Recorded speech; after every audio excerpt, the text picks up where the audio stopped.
Welcome to the Climate Hive Show. What do you solve? Where we sit down with global game changers on climate. I'm Kevin Drolet, aka Kdro, and I'm here with my co-host and co-founder Mike Higgins, aka Higo. Now, if you understand how critical nature-based solutions are and how critical water is to the whole sustainability discussion, you're going to want to engage with our guest today and lean forward. Tripp Wall has decades of experience as a leader and change maker in climate water management, land stewardship, tech investing, and finance. And his work includes founding Trailhead Capital, supporting a portfolio of nature-based climate startups. He's the president and chairman of the Colorado Wildlife Foundation and Western States Water. He's the CEO and co-founder of Pantheon Regeneration. Tripp is a passionate investor and advocate for conscious capital, water, land conservation, and regenerative agriculture. And quite honestly, he's done even more than that. And we have a lot to learn from Tripp today. So buckle up, and I will turn it over to my co-host and friend, Mike Higgins, who I have to mention is turning 60 tomorrow. Happy birthday, Mike. Oh, it's so exciting. Um, but yeah, happy birthday and take it away. But Tripp, so great to have you on the show. Just have enjoyed our pre-show conversation. So much going on in your world, and can't wait to dig in and here today. You know, our show, the name of our show is Our First Question. So we'll start off with that to get the ball rolling, and I'll say, Tripp, what do you solve? Well, gentlemen, thank you. It's an honor to be on. Appreciate the invite, and excited for our conversation. You know, I think what I endeavor to solve is a way of thinking about, ecosystems and native habitats in sort of a more long-term sustainable way, really as a piece of infrastructure. As I wrote a little white paper recently on, that the economy is really a wholly owned subsidiary of nature. And I think that that's a basis for which, as we see in the sort of the Anthropocene, all of the effects of our human, imprints on nature and what that's doing from a depleting of the fresh water stores, from the biodiversity side, obviously from the sort of the atmospheric and climate side. So I think there's an urgency, and I think what I'd like to try to solve and to at least garner a community around is, how can we think about it like that? Yeah, that is such a big thought.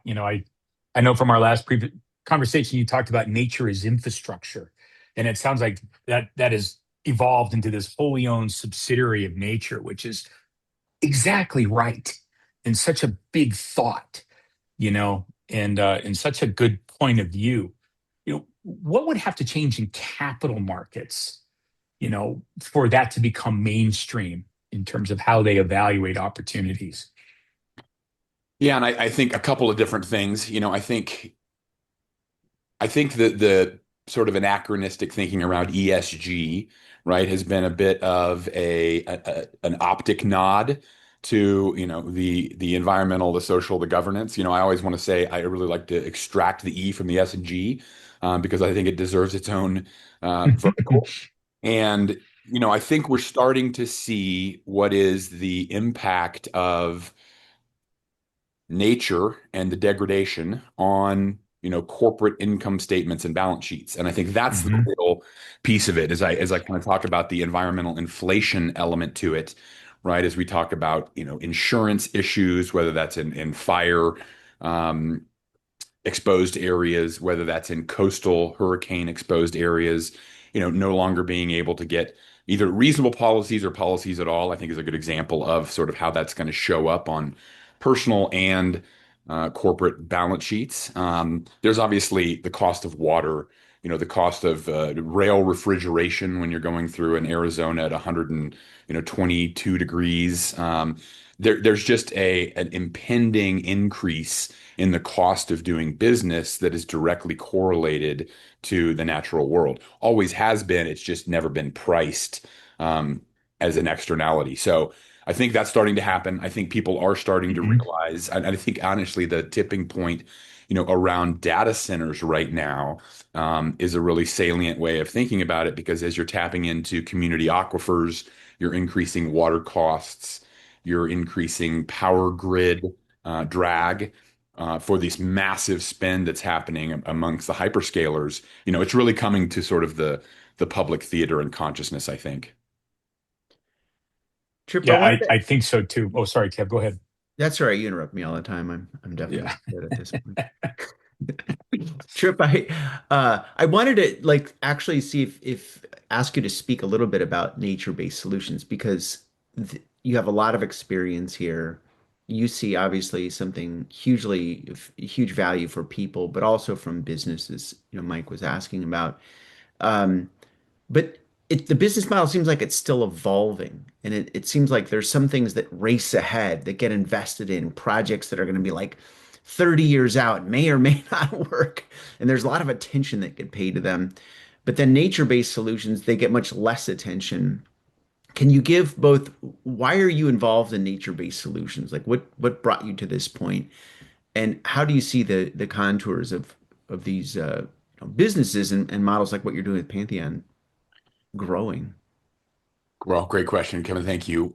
I mean, so I guess I've sort of been a naturalist and sort of conservationist for most of my life. I come from um, certainly an ag and timber sort of entrepreneurial family, so just spent a ton of time outdoors and appreciating, I think the interconnectivity of the food system, um, different ecosystems, trees, coastal environments, et cetera.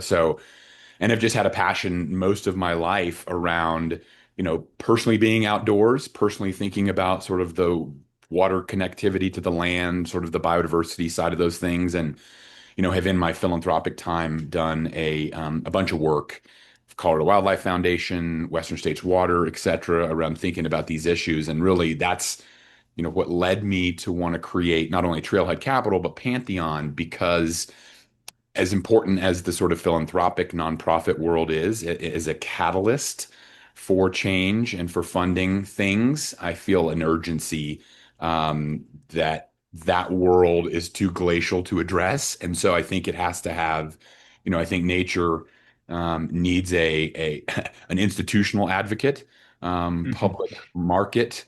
Capital, et cetera, to really come into it to bring scale. And so Pantheon really endeavors to try to find a way of bringing sort of investable conservation, or like I said, nature as infrastructure, into a real asset sleeve that has sort of return parity with other asset classes. So that as an institutional allocator, you could diversify your portfolio across multiple asset classes, including, restorative or nature-based solutions. And so that's the goal of Pantheon. And I think it's to your point, Kevin, I think it's interesting to think about sort of the engineered solutions that have really gotten a lot of capital, that get a lot of the headlines, but that don't make a real needle moving difference in the grand scheme of things. And so I do think there's an interesting moment now, as I said, with a variety of inflection points that's happening around understanding, that we are close to the precipice of losing, certain natural ecosystems that can be sort of a catastrophic collapse and then create, a cascading effect. And so we're trying to stave that off. Yeah, I was wondering like because and we actually want to dig into water and talk more about water in this show. But when you're talking, it does make me wonder, just from a psychology standpoint, I guess, is like people have a data center put up in their hometown. They realize, hey, wait a minute, we're competing for these resources. So then they're like, wait a minute, now I have to move because I'm not going to have this or that. For, nature-based solutions in that tipping point, what is it in your sense of things that drives people? And I know you're not, it's not what you're trained on, but I'm just curious, because you're in a lot of you wear a lot of hats, and so you have a sense of what it takes to move things and move people and influence and get things done. But what is it going to take for people to potentially have more awareness around protecting things that will go away? Do they understand it? Do they understand the value of a nature-based solution of protecting water? Do you see that? more happening, or do we have a lot of work to do still? It's a great point, and I think when I sort of look around the corner in a couple of ways, and I look at what AI is doing and a lot of what's going to be sort of displaced, I think people's relationship with nature is going to change dramatically.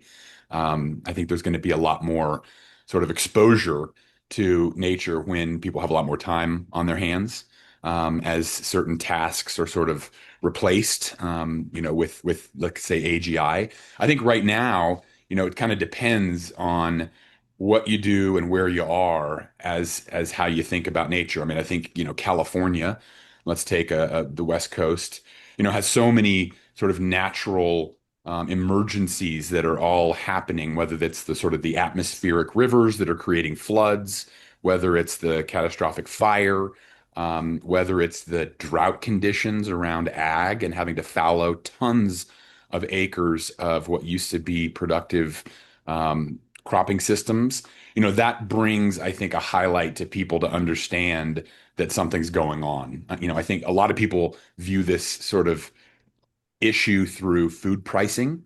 I think there's been an interesting, awareness actually that the sort of the Maha movement, however you want to think about the current administration, has brought to people thinking about, their food pyramid, what that means around highly ultra processed foods, what it means around chemicals, the forever chemicals and the fertilizers, fungicides, pesticides in our food system. Those are now entering the conversation, which I think help people tie where their food comes from to back to the earth, which is sort of a disconnect, honestly, as we just go to the grocery store and get our stuff and don't have to Right. watch the farmer, don't have to see the spraying, don't have to watch the all of the issues that happen at the farm gate. So, there's a lot of entry points, Kevin, and I think like again, and maybe it's because I live a little bit in this bubble. I do feel like a collective consciousness is beginning to sort of bud around, 50% of our, species numbers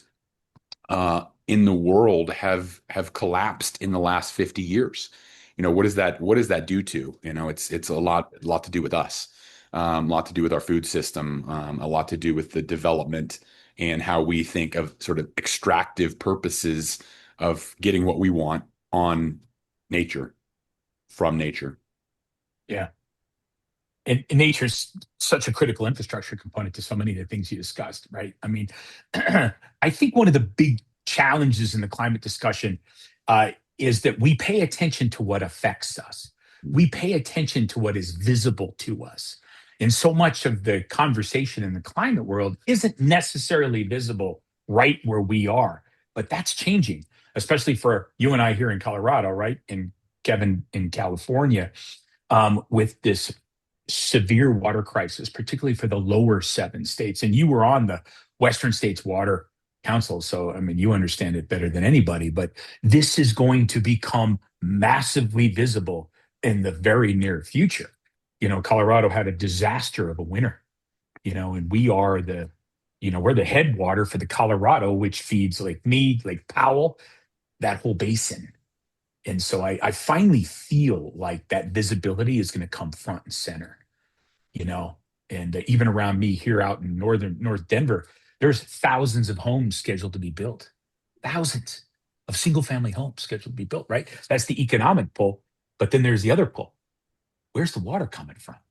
You know, so So I true. think that, Yeah, so true, Mike. And I mean, I think, to your point, Kevin, also, it feels like something has to break before people really, it can pull people's attention. And I get it. We're all busy. I know I've got kids. It's hard to make it all it's hard to make it all work and hard to have sort of a purview, that's larger than just your lane for that day or that week but Mike, to your point, I mean, there's actually something catastrophic going on right now in the Colorado River Basin, the upper and lower. And, you nailed it in that number one, we've historically had a negative delta in what was the demand state of what we Mhm. thought we could supply to the seven western states, and then what actually was being created from a snowpack and watershed perspective. So that equation has been off for decades, and it's only been Mhm. getting worse because of drought conditions.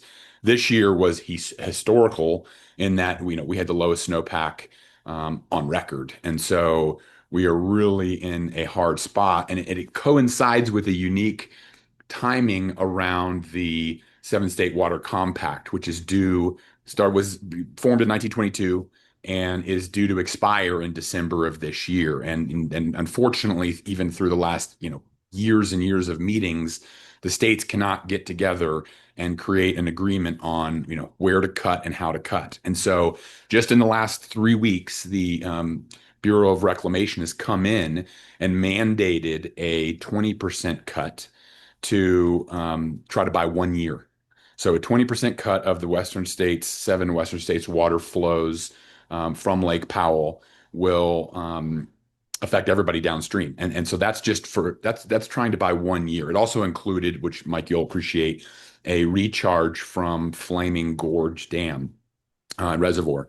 And so again, taking water from Colorado ecosystems to try to fill, the agricultural needs of Arizona, of California, the Las Vegas, water needs for growth, residential growth in addition, and data center growth. And so, you can imagine that if 20% needs to be cut to get 1 year Mhm. of a Band-Aid, we are on the precipice of a very big issue.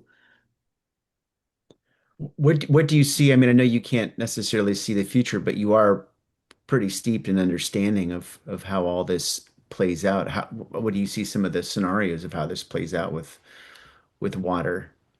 Well, I mean, there's like there's kind of the legal side of things, and you've already heard, about California and Arizona and trying to sue for water that's not there. So there's going to be this sort of almost this sort of absurdity in the legal side of things where you have all these jurisdictions that try to bring lawsuits around, the Continental Divide watershed, which there's just not enough water for.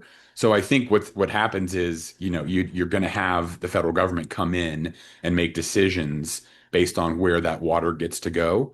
And then you have this other sort of structural issue. I mean, there's so many issues with it, but you have the structural issue around Lake Powell, um, that is, basically you have a discharge valve that we are 40 to 50 feet away from right now, which without this 20% cut and the Flaming Gorge recharge was going to be underneath that discharge valve by September of this year were the estimates, which at that point you then have all the downstream water going to those seven states, and then you have the Glen Canyon hydroelectric power, which would then be shut off, which is roughly 30 million homes of power generation Mm. in the West. So, I mean, all of a sudden you have here's the cascade that begins.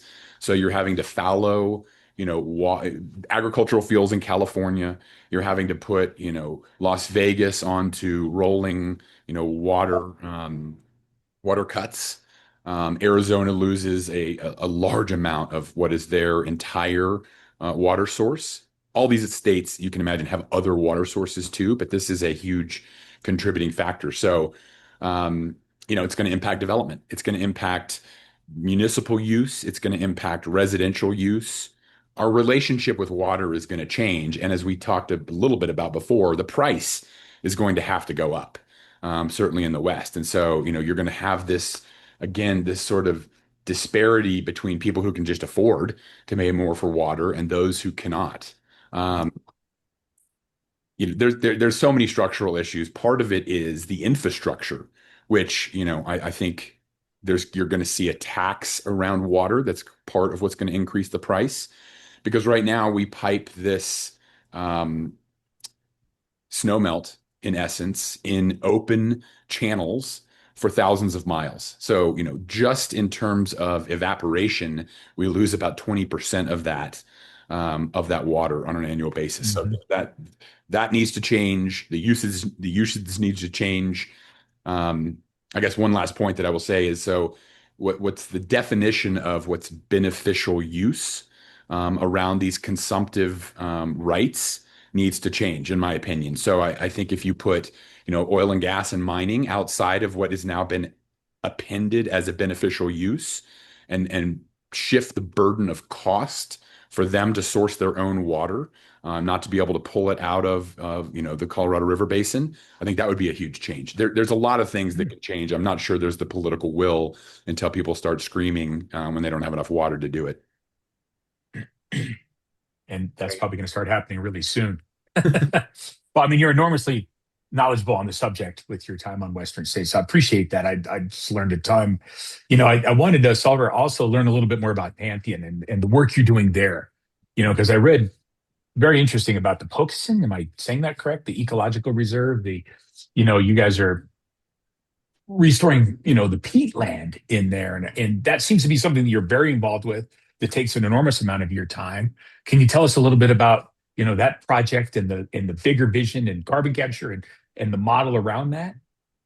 Absolutely. So Pantheon, again, has been stood up. It's a public benefit corp, a for-profit business, but in the idea that we can do landscape scale restoration, reintroduction, conservation, but do it at really a return risk profile that is palatable for institutional capital. So that's sort of the big vision. The way we do that is kind of on with three sort of legs on that stool. We have a project development arm, and so we actually either purchase land or work with landowners to do restoration projects. We have an advisory arm that has 4 decades and about 20,000 projects of a track record of doing all sorts of restoration and ecosystem sort of intelligent type projects. And then we have a software platform we call Stratify X that basically allows us to look at the highest and best land use from an ecological lens for a given area of interest or parcel. And so that's how we sort of move through natural landscapes to try to bring these benefits, these multi-tiered benefits. But we'll talk about our project in the Pecosins, Mike, which is an Algonquin word for basically swamp on a hill. But this is a really amazing and ancient landscape that's across the eastern seaboard of North America. And they are wetlands, but peat wetlands. And there's a lot of peat all over the world. They're all really important systems. They're all different species also, just like tree systems. An alder is not an oak, is not a pine. And these specific systems are 10 to 15,000 years old. They have been sort of climatologically resilient for millennia. They when in their native state, right, they have a water pressure element that really mitigates saltwater intrusion from a rising sea perspective or even a storm surge perspective. They have freshwater impacts in that they bioaccumulate all sorts of toxicities out of the freshwater system, be that NPK from ag runoff, be that PFAS, even microplastics. So they in certain systems recharge the aquifers. So super water beneficial from that perspective. And then they are, two other things. They are biodiversity hotspots. So they're just teeming with life from aquatic species to ornithological species to black bears and deer and different cat species. They then have what is, I think, gotten sort of the headlines is the largest carbon sequestration engines on Earth. So peat in general, 3% of the Earth's surface, but sequester more than 2 times all of the forests combined. So when you think about sort of the ecological importance of the carbon drawdown in these systems, it is a photosynthetic powerhouse, and it has been doing that for millennia. And so once these systems are degraded, and they unfortunately have been degraded along the entire eastern seaboard for really for farming and animal husbandry. So over the past 100+ years, they have been trenched and drained, really trying to pull the water out of these muck systems, these peat systems, and then trying to use them for row cropping or animal husbandry. And what has happened and what we figured out is that the microbial composition of these soils, these histosols, is really so funky that you can't grow any row crops there. So, and you can't run animals through 10-foot peat bogs. So they ended up basically denuding, these ancient and super powerful ecosystems and just let them run fallow. And when they are dried out or dewatered, they begin emitting massive amounts of carbon. So we're talking about gigatons of carbon that come out of these systems when they're not hydrologically back to their natural mean. And so that's really what the Pocosin project is all about. In conjunction with our partners at Duke and our ecological restoration team, we are engineering a solution to bring the water back to these systems. And we do it in a way that's very elegant and very low disturbance, low impact to these systems. We basically place water control structures around the perimeter in these already dug canals or channels, and then allow the freshwater gravity-fed system to bring the water back. So across a natural precipitation cycle, they will re-wet themselves, and then we can hold that water in there.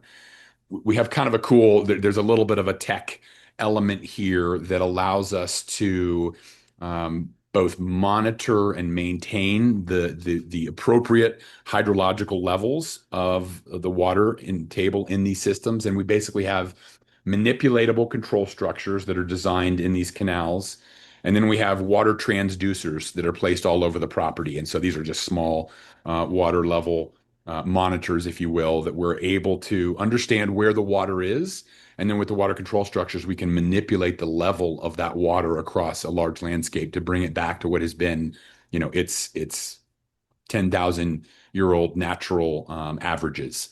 And by doing so, we stop the emission of that basically decaying biomass or that peat and begin the accumulation phase again. So it begins not only stops that emission source, but it begins drawing down carbon and stacking it again. And so that's really the idea of what we're trying to do. There's a variety of other things that we're putting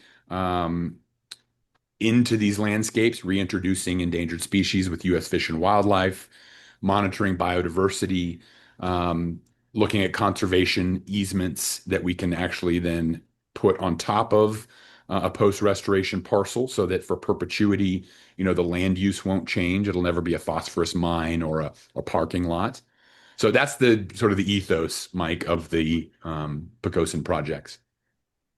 That's fascinating. It makes me actually wonder the point you made about 3%, the peatlands basically being about 3% of the is that what it was? 3% of the planet, but Yeah.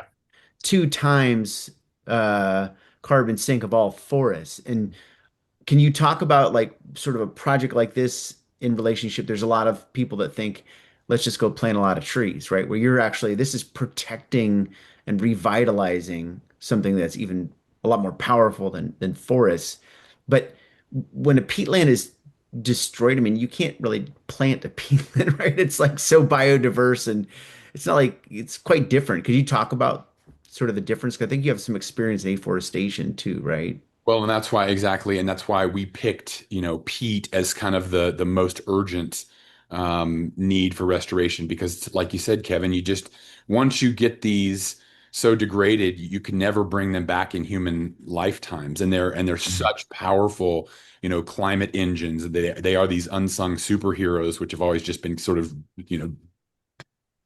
discarded as, swamps or muck systems and just very misunderstood. And so, tree systems are critical and important, and we need all of these habitats brought back for a variety of interconnected reasons, right? Because as you guys have heard me say before, the atmospherics are connected to the food system and nutrient density and are connected to the watersheds and the water cycle and are connected to all the animals, the biodiversity and the trophic levels. And so, but nothing quite touches all of those systems in such a powerful way that peat does. And so, it's regulated in Canada, it's regulated in the EU and UK. for some reason here in the United States, we just have not been as educated about these systems. And so, we have just now under 20,000 acres that we own at Pantheon that we're currently restoring and have a really a pipeline of degraded peatlands across the eastern seaboard of about 1 million acres that we're working, towards being able to put into a portfolio, being able to bring back and sort of monitor, reintroduce all the things that I told you about before, so that we can really bring that engine, that climate engine back. The interesting thing I will say is these are also um, tree involved systems. So one of the things that happened with the degradation, Kevin, that I didn't talk about was you had a bunch of species of Atlantic white cedar, gum, and other maple species that were basically harvested at the same time that these lands were degraded. And so working with Fish and Wildlife, to bring back those species back into their sort of native ratios in the Pecosins.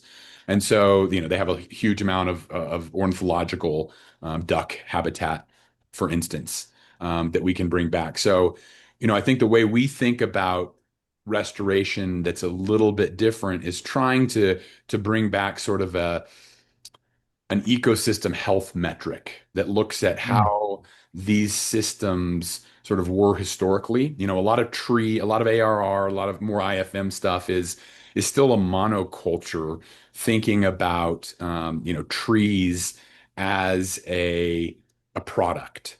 And so when we think about ARR, for instance, afforestation, reforestation, and we think about restoration of the Pecosins, we really think about bringing back sort of the original polycultures that existed. So as we think about like longleaf pine restoration, which is a project we're working on right now, after sort of the southeast um, was logged of all of its longleaf pine and basically replaced with these tightly spaced monocultures, which don't do sort of the soil organic carbon or the understory or the biodiversity any benefit. That's really just a timber product sort of thought process. And so as we think about rotating back into what those native polycultures were, you look at interseeding not only some hardwoods in the bottoms, but the longleafs as they were thought about, in a more um, spaced out way. So you can actually build soil organic carbon in the soil, build that understory,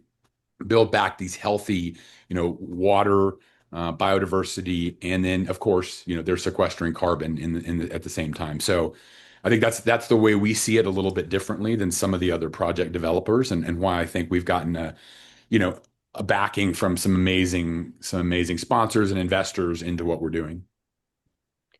Can you give a sense of so I mean, one is question I have is something a project of this size and scale and this ecosystem that you're putting back in place with Pantheon, something like this being done already in the world? Do you have a model or are you sort of developing the model as you go with the team and It's a great question. So this will be the first peat project in the U.S. And so we are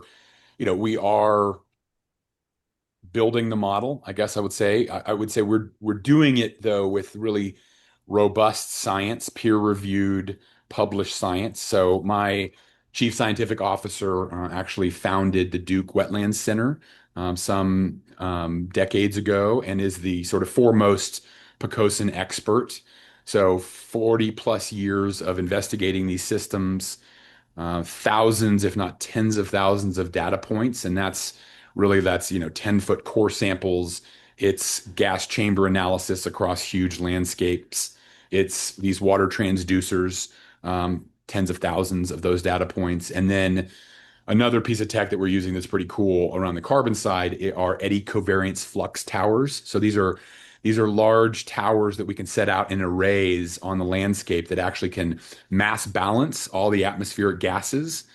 And so, part of the issue in the carbon markets historically has been it's hard to monitor and verify carbon sequestrations in natural systems.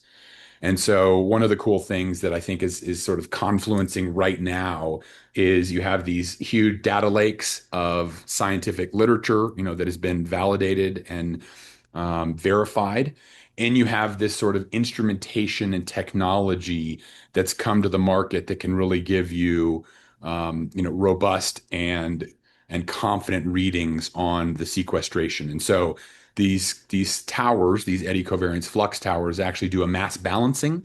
And so you can look at nitrous, methane, carbon, and see actually on a 24/7, 365 basis what's happening in these systems, what's being emitted and what's being removed.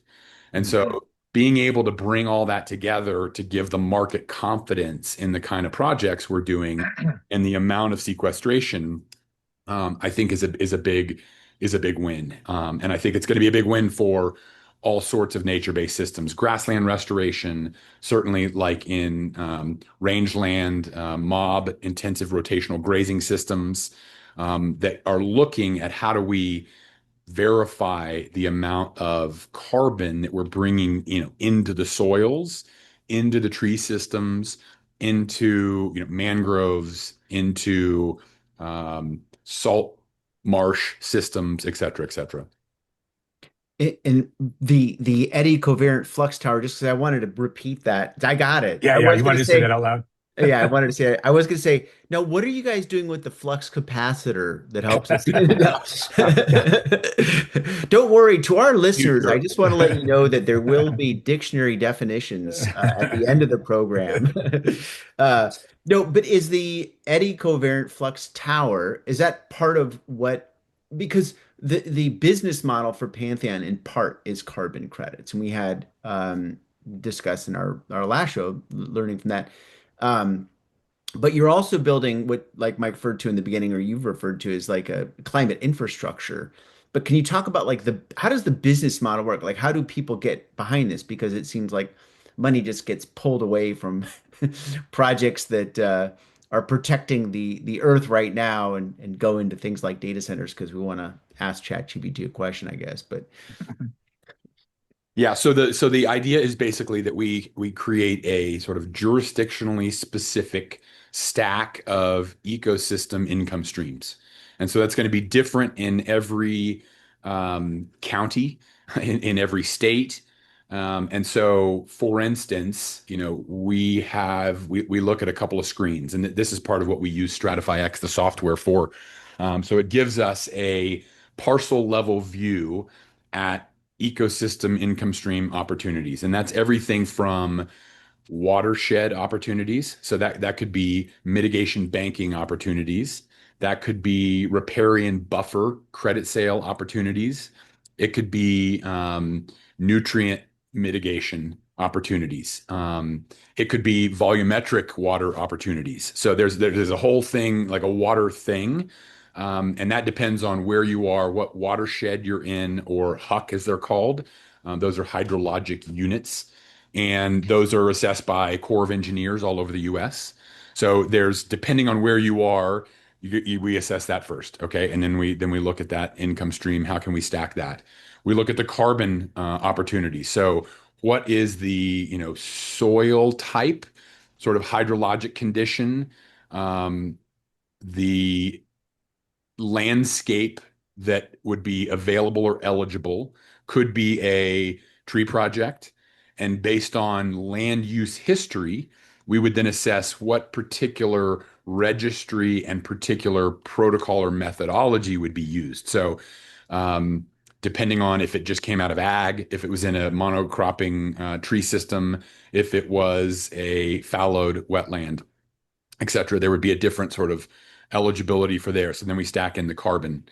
We would then look at the easement set. So are there conservation easements that we could layer in that would bring a either tax credit or actual revenue opportunity for encumbering the title to keep the land use in a certain narrow use set. We would then look at biodiversity. So number one, we always baseline biodiversity at the beginning of a project and look at that biodiversity through time, again, across sort of soil, microbial, fungal, bacterial, Think, flora, fauna, entomological, ornithological, the entire sort of trophic stack. Can we baseline those inventory numbers, and then can we see net gains through time? There is a biodiversity market where you can sell credits. It's pretty nascent, I will say, and it's not regulated like it is in the UK for a compliance market, but there are sales that happen there.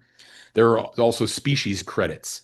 So for things like, we reintroduced the endangered red wolf with U.S. Fish and Wildlife back onto our property. There's only call it 28 individuals left on the face of the earth. And so, those are credits that you can potentially sell to, various entities. So we look at that sort of biodiversity stack.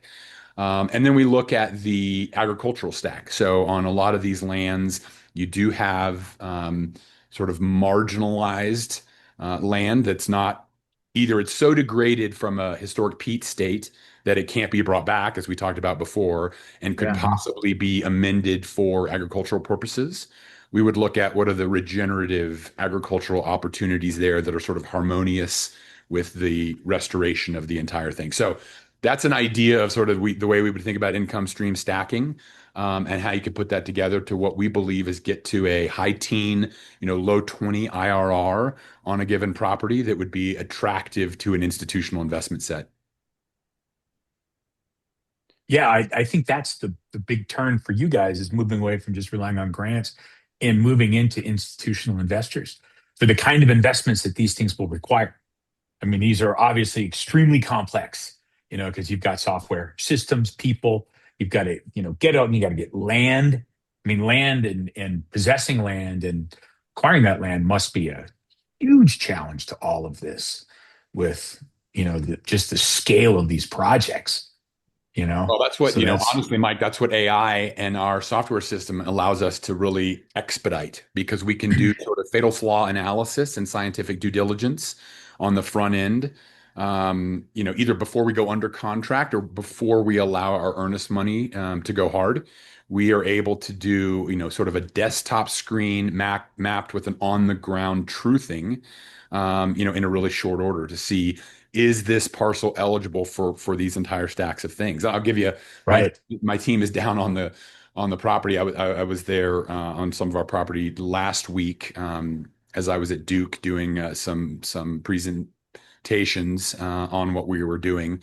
And we found out that we have a really unique native perennial grass that is growing on about 2 or 3,000 of the acres that is very, very valuable. And so we're actually going to combine that, collect the seeds, and then sell that to a seed bank. And it allows them to then reseed this native perennial grass in other areas that have been degraded. And so that's another just like really, I don't really think of that as ag per se, but seed banking, these incredibly endangered and rare species is another, opportunity for income that, we hadn't thought of before our ecologists are out there, cruising around and spot, this particular kind of grass. So, we stay open and try to be creative because a lot of times the land talks to us and helps us understand, what's a way that we could keep it intact. It's like buying a house and, tearing out the wall and discovering you know, there's a treasure chest in there full of gold. It's like, look at that. We didn't even know it was there. That's and it's so interesting and entertaining to listen to you. Just I don't know where you keep all the notes of what you're saying because it's like where do you actually remember all these words? It's like my God, that's a lot going on. It's absolutely fascinating. Well, And I'm kind. I'm a student. I'm a student of it because, I learn every day from my scientific team. And, my skill set really is coming from a finance background, is being able to take sort of right, this sort of ecology and transliterate it to the investment committee, right? That's what has been, I think, historically missing in these nature-based hmm solutions and big project developments is that you have a lot of academics. They're typically, like you said, they're very complex.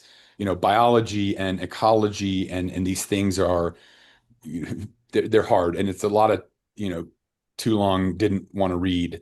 And so having the ability to show a financial rigor to those investment committees, those institutions, is what I think is going to help Pantheon sort of pave the way for, this sleeve of real assets.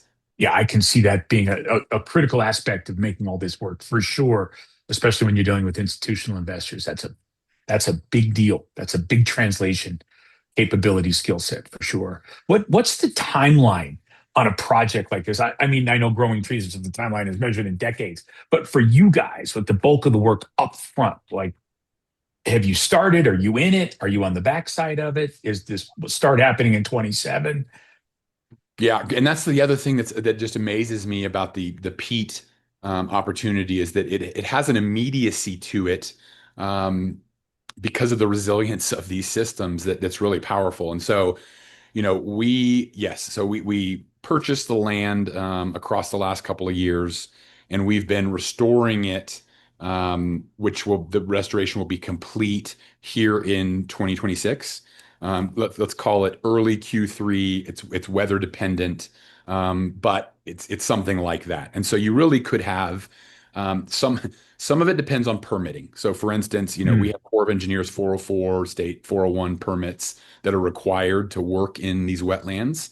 Um, some of that sadly is being a little bit repealed from the Clean Water Act as we speak. But mm, um, so there's sort of like an acquisition, real estate acquisition process. So you can think about sort of the scientific due diligence, like I said, understanding eligibility. Then you have the sort of the financial due diligence around modeling and economic realities. And then you have, the closing and permitting. So, that process can take, as short as 90 days, as long as 6 months. mm, And then once you get the permits, that's about a 90-day period post close. And then you can get to work on the restoration. So really that's hydrologic mapping. It's doing a bunch of control structure design that's specific to the landscape. And then it's installation. So you really let's say from close to completion of restoration can happen within 12 to 18 months.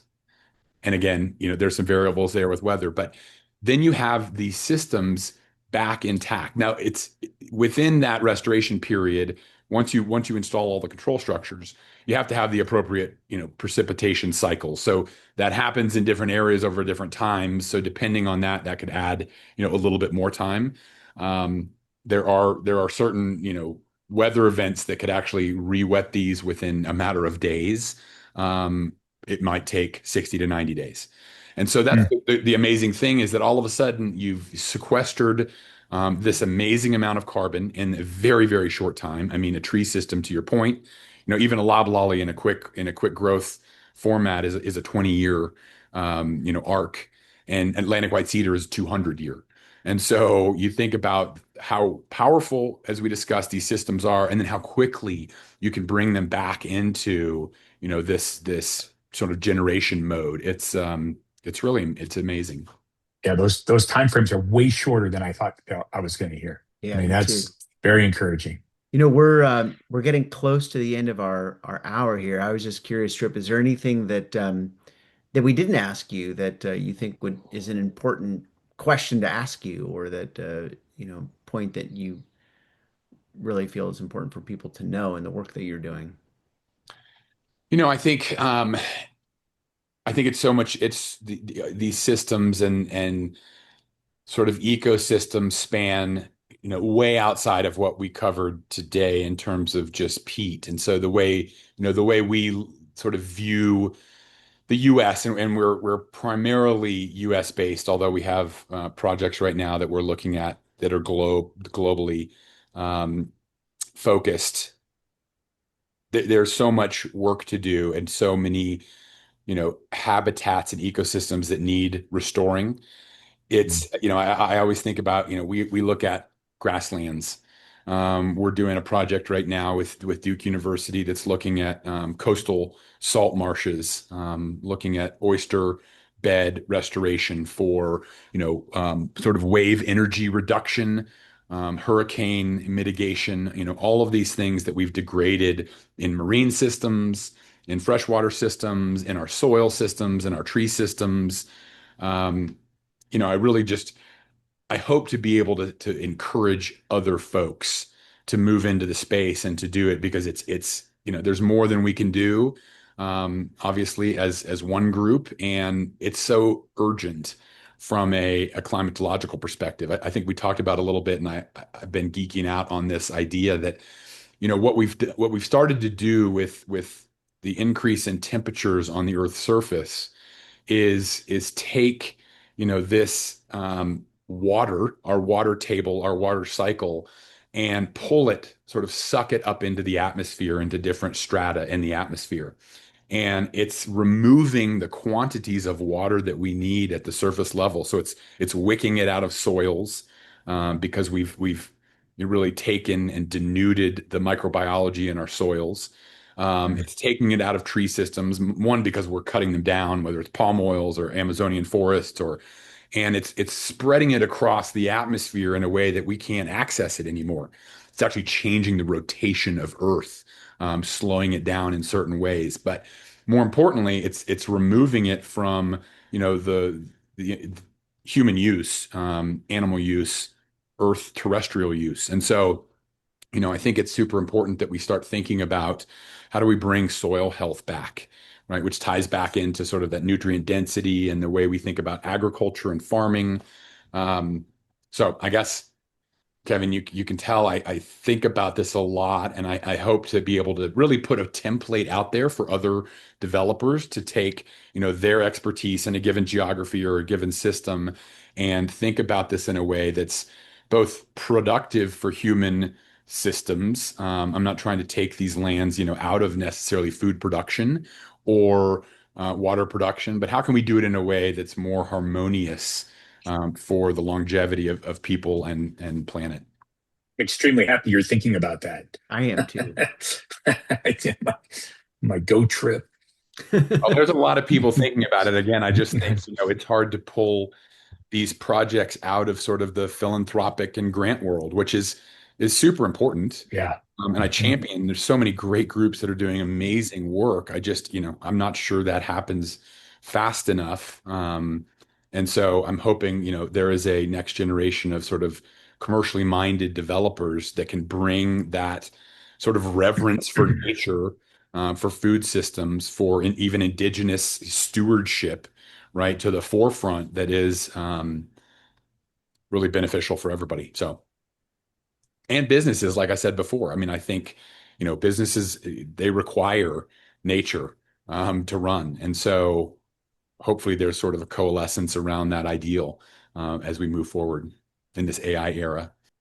Tripp, it's been amazing just to engage with you. I feel like you have such depth of understanding on so many different things, and I hope it's inspiring to people that listen because you're really, I feel like you're trying to protect the earth, but in a way that also understands how we have to function on the earth and ecosystems and these kinds of things. And so, repeatable, replicable processes that people can take, looking at where's the most critical areas where we need to act and how we need to think about it. So I think, we absolutely appreciate you're doing the work that you're doing and hope others can learn from it. But Well, you're kind. Thank you, Kevin. It's yeah. fun to talk to you guys. I feel like we actually kind of, just barely scratched the surface. There's a lot of other paths to go down. So maybe we can continue the conversation at another time. Yeah, well, I definitely want to talk about the flux capacitor and what you guys are doing with that on the next show. Our guest today, Tripp Wall, who is the CEO of Pantheon Regeneration, founder and also founder of Trailhead Capital, doing a lot of amazing work. We look forward to the next discussion because we did just scratch the surface here. But thank you so much for joining us today. Thanks for having me, guys. Appreciate it.